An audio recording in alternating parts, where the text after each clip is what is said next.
آج اس چہلم کے بعد ان کی والدہ محترمہ کے لیے کچھ نہ کچھ لنگر کا اہتمام کیا ہوگا، اور آپ دیکھیں کہ اس لنگر کو بانٹنے کے انسان کس کا سہارا لے گا؟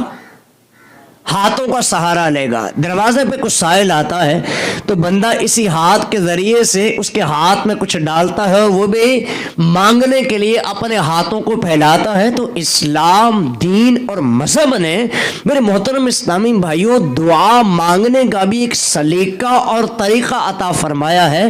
آئیے نبی کریم صلی اللہ تعالیٰ علیہ وآلہ وسلم کا دعا کرنے کے حوالے سے معمول کیا تھا؟ کیا حضور دعا کے لیے اپنے ہاتھ اٹھاتے تھے یا نہیں اٹھاتے تھے؟ مشکات شریف صفحہ 196، مسلم شریف جلد 1 صفحہ 313 پر یہ نقل ہے۔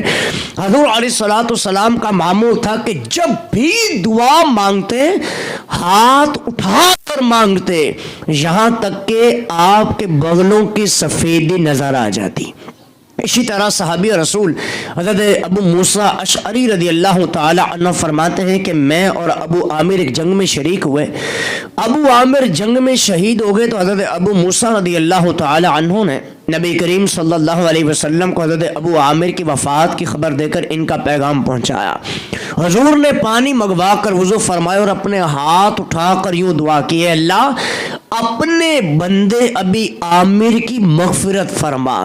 راوی کہتے ہیں کہ حضور علیہ الصلوۃ والسلام نے ہاتھ اس قدر اٹھائے کہ میں نے آپ کے بغلوں کی سفیدی کی زیارت کر لی۔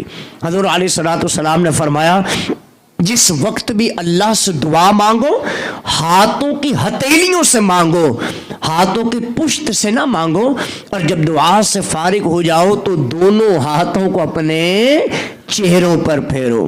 تو آئیے جو دعا کرتے ہیں، حضرت ابو سعید خدری رضی اللہ تعالیٰ فرماتے ہیں کہ رسول اللہ صلی اللہ علیہ وسلم نے فرمایا کہ قیامت کے دن ایک شخص کی نیکیاں پہاڑوں کی مثل ہوں گی، تو وصف کرے گا مجھے یہ کہاں سے ملیں؟ اسے کہا جائے گا یہ تیرے بیٹے کی دعائے مغفرت ہے، وہ جو تیرے لیے کیا کرتا تھا۔ اور حضرت ابو ہریرہ رضی اللہ تعالی عنہ روایت کرتے ہیں، مشکات کے صفحہ 256 پر یہ حدیث کریمہ نقل ہے، رسول اللہ صلی اللہ علیہ وسلم نے فرمایا کہ اللہ ایک بندے کو جنت میں بلند مقام عطا فرمائے گا، بس کرے گا کہ اللہ مجھے یہ رتبہ، یہ شان، یہ مقام کہاں سے حاصل ہوا؟ اللہ فرمائے گا یہ تیرے بیٹے کی، تیرے حق میں دعا کی برکت ہے جو تیرے لیے دعائے مغفرت مانگا کرتا تھا۔ ان احادیث سے ثابت ہوا کہ اگر نیک بندے کے لیے دعائے بخشش کی جائے تو اس کے درجے بلند ہوتے ہیں، اور اگر گناہ گار کے لیے کی جائے تو اس کے سے سختی اور عذاب جو ہے یہ دور ہوتا ہے۔ حضرت عبداللہ ابن عباس رضی اللہ تعالیٰ فرماتے ہیں، مشکات کے صفحہ 206 پر یہ حدیث کریمہ نقل ہے، رسول اللہ صلی اللہ علیہ وسلم نے فرمایا مردے کی حالت قبر میں ڈوبتے ہوئے فریاد کرنے والے کی طرح ہوتی ہے، وہ یہ ویٹ کرتا ہے، انتظار کرتا ہے کہ اس کے باپ، ماں یا بھائی یا دوست کی طرف سے اس کو دعا پہنچے، اور جب اس کو کسی کی دعا پہنچتی ہے تو وہ دعا کا پہنچنا اس کا دنیا و ما فیہا سے محبوب تر ہوتا ہے۔ اور بے شک اللہ اہل زمین کی دعا سے اہل قبور کو پہاڑوں کی مثل اجر و رحمت عطا کرتا ہے، اور بے شک زندوں کا تحفہ مردوں کی طرف یہی ہے کہ ان کے لیے بخشش کی دعا مانگی جائے۔ اب ہم نے یہ دیکھا ہے کہ جیسے ہی قبرستان میں داخل ہوئے، مردے کو دفنا دیا گیا، سلیبس اوپر رکھ دی گئیں، اور آہستہ آہستہ مٹی ڈالنے کے بعد جو ہے، جو ڈالنے بھی 3 چاہیے، عام طور پر افراد 1 ڈال رہے ہوتے ہیں، اس کی باقاعدہ دعائیں بھی ہیں۔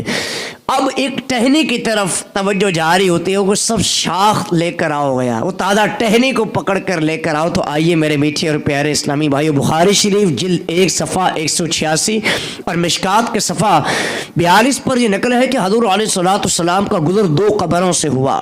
آپ علیہ الصلوۃ والسلام نے فرمایا کہ ان کو گناہ کبیرہ کے سبب عذاب ہو رہا ہے، ان میں سے پیشاب کے چھینٹوں سے نہ بچتا تھا، اور دوسرا چغل خوری کیا کرتا تھا۔